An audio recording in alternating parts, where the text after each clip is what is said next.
আজ পবিত্র শুক্রবার। জুমার নামাজ শেষ করে ক্লান্তি জুড়াতে চলে এলাম পার্কের এই সবুজ গাছটার নিচে।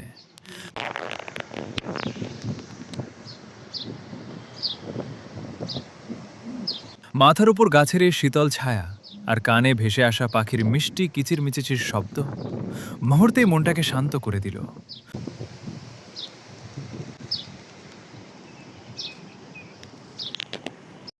দুপুরের মিষ্টি রোদ আর সাথেই হালকা ঠান্ডা হাওয়া, সব মিলিয়ে নাগরিক ব্যস্ততার মাঝে যেন এক টুকরো স্বর্গীয় প্রশান্তি।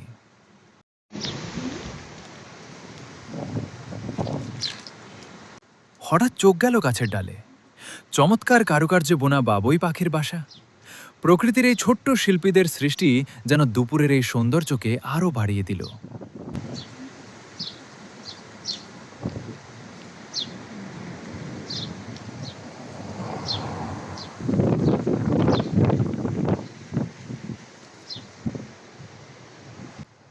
পুরো ভিডিওটা দেখার জন্য ধন্যবাদ। এতক্ষণ আপনাদের সাথে ছিলাম আমি, কাসেম পণ্ডিত।